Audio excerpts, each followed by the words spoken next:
Assalamualaikum warahmatullahi wabarakatuh. Selamat pagi, salam sejahtera bagi kita semua. Om Swastiastu, Namo Buddhaya, salam kebajikan.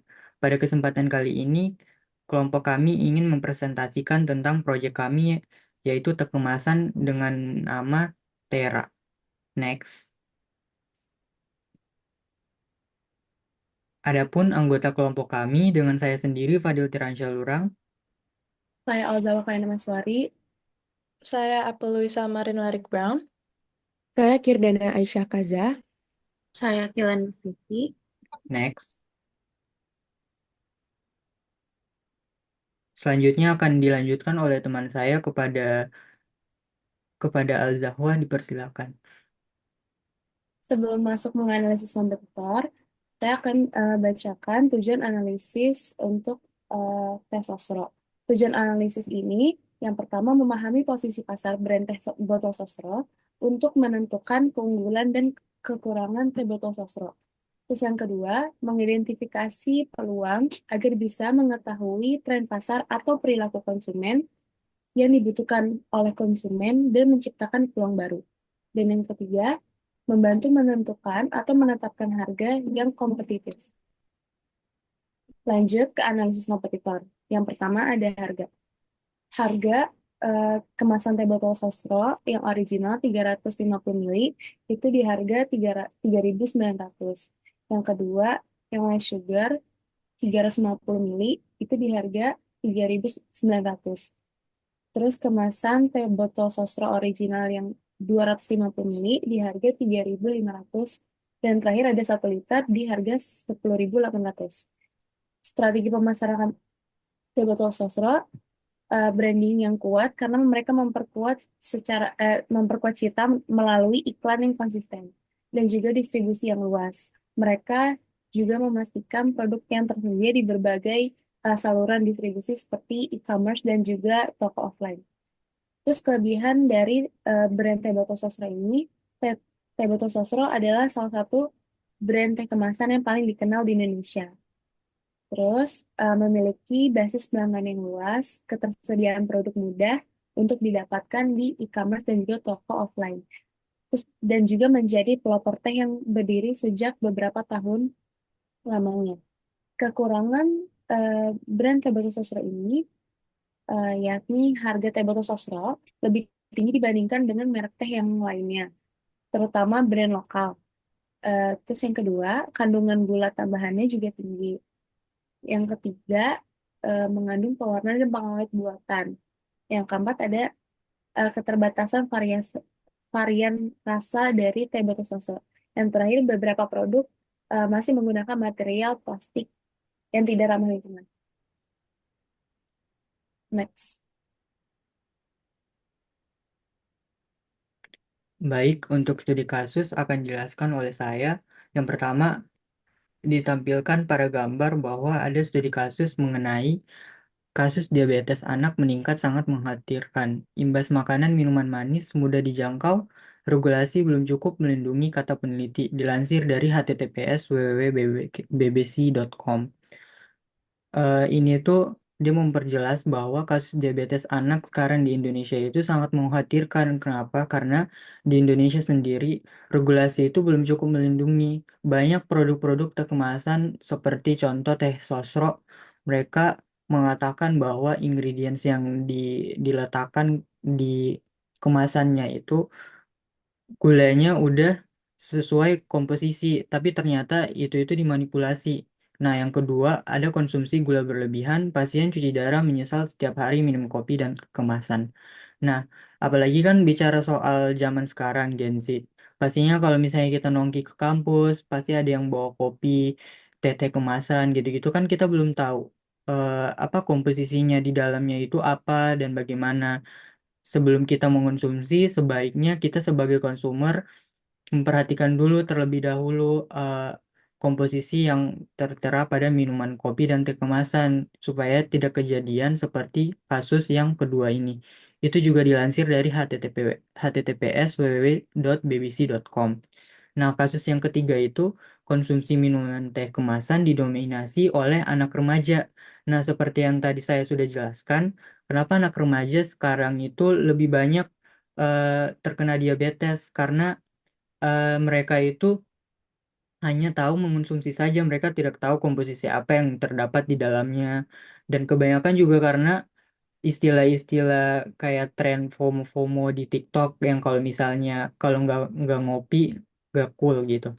Terus yang keempat itu dari belajar haki di aplikasi X itu ada salah satu treats dia mengatakan bahwa salah satu alasan kenapa kita perlu merhatiin lagi info nilai gizi di kemasan karena faktanya misalnya kayak teh kemasan lainnya seperti teh kotak yang original versus less sugar kandungan gulanya itu sama padahal eh, si teh kotak ini dia udah menaruh di kemasannya bahwa yang ini itu less sugar yang sebelahnya itu original, tapi ternyata setelah dicek, ternyata gulanya itu sama, jadi kebanyakan embel-embel. Dan ini tuh lebih ke membodohi masyarakat banyak. Next.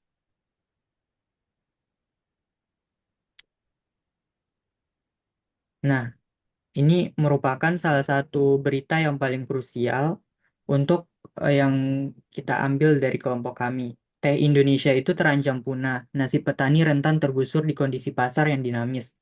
Dilansir dari https www.tehndeso.com, mereka mengatakan bahwa para petani teh di Indonesia itu mereka terancam punah bukan hanya terancam punah pekerjaannya, tapi terancam punah teh Indonesia itu juga terancam punah karena beberapa teh kemasan sekarang itu mereka lebih banyak mengambil distributor dari luar negeri dibanding menyokong dari dalam negeri. Makanya nasib petani sekarang di Indonesia itu tergusur di kondisi pasar yang dinamis.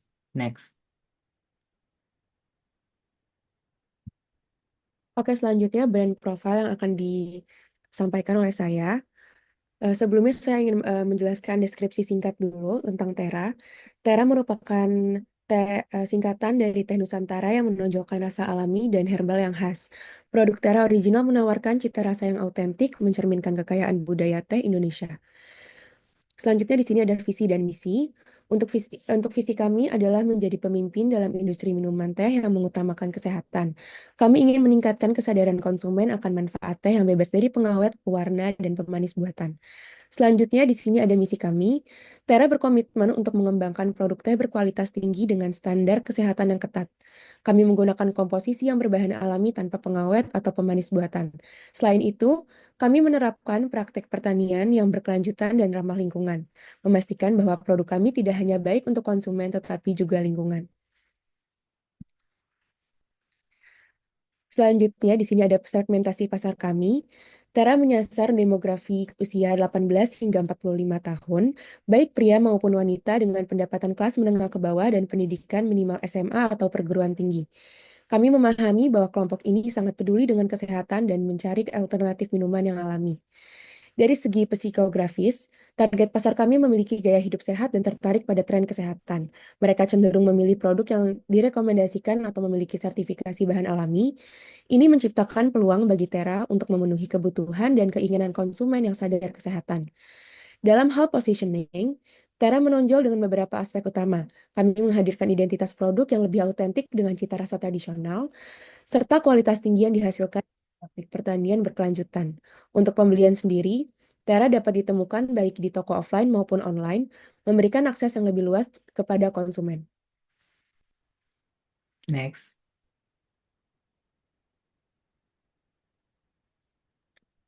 Untuk brand ambassador akan dijelaskan oleh Al-Zahwa Kayana, dipersilakan. Jadi ini ada beberapa alasan kenapa kita memilih Yura Yunita sebagai brand ambassador dari brand kita. Jadi yang pertama adanya keterkaitan dengan gaya hidup sehat. Jadi yang seperti yang kita ketahui Yura Yunita ini juga selain aktor dia juga memiliki hidup yang sehat, lifestyle yang sehat. Terus juga popularitas dia dan pengaruh dia sebagai penyanyi yang populer juga mempunyai pengaruh yang besar di kalangan penggemar juga. Terus juga Yura ini memiliki kemampuan untuk menyampaikan pesan dengan cara yang menarik dan relatable yang bisa membantu menjelaskan manfaat teh sehat kepada audiens atau penggemar juga. Terus kesesuaian brand, karakter dari dan citra Yura Yunita ini juga punya karakter yang ramah, terus dan juga down to earth. Mungkin juga sejalan dengan citra brand teh kita. Next. Selanjutnya harga dan variasi. Untuk harga, Tera memiliki dua variasi ukuran, yaitu yang pertama personal 300 mili, itu di harga 3.200 dan varian yang 1 liternya 9.800 untuk ukuran sharing. Yang kedua, Tera menggunakan material packaging Tetra Pak yang ramah lingkungan. Nah, dalam produksi ini kami menggunakan gula alami yaitu stevia. Selain itu, produk kami tidak memakai bahan pengawet maupun pewarna. Terus kami mengambil supplier langsung dari petani lokal Indonesia.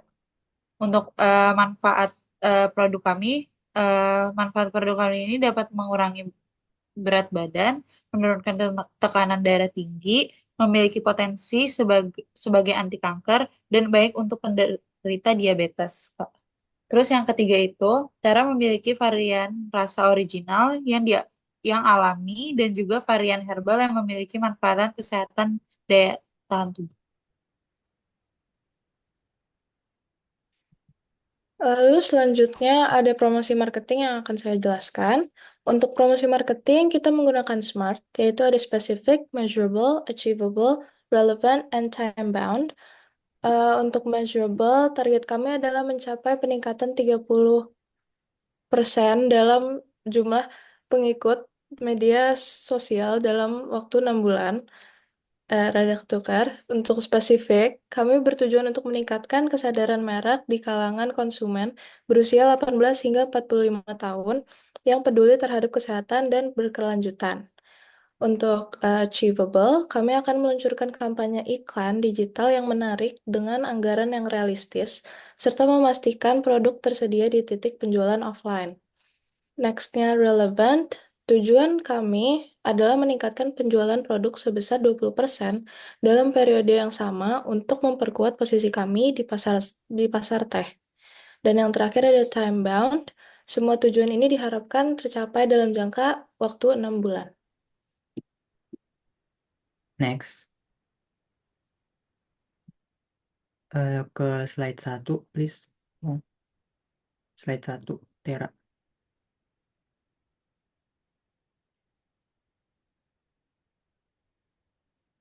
Nah, adapun logo yang kita ambil ini semua tuh ada maknanya sama color palette-nya.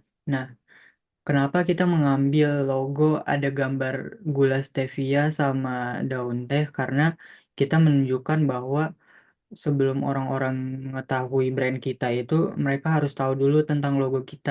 Karena dari logo ini ada makna pesan tersirat. Nah, makna pesan tersiratnya itu kita menunjukkan bahwa teh kita ini dia memakai gula stevia. Terus untuk color palette-nya, kenapa kita pilih warna hijau sama kuning sama merah? Yang pertama hijau. Otomatis kalau misalnya bicara tentang teh, pasti orang-orang awalnya mikirnya semua warnanya hijau.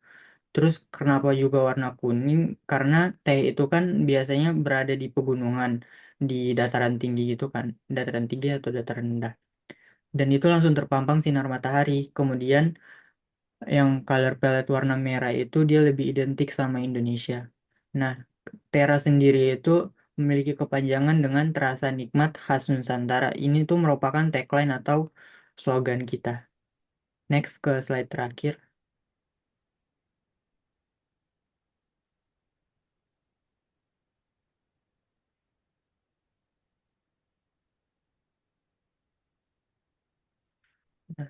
Nah, untuk slide yang terakhir ini, jika audiens berminat untuk pengen nyobain teh kami, bisa menghubungi menghubungi link yang tertera di PPT. Sekian dan terima kasih. Wabillahi taufiq walhidayah. Wassalamualaikum warahmatullahi wabarakatuh. Selamat pagi, salam sejahtera bagi kita semua.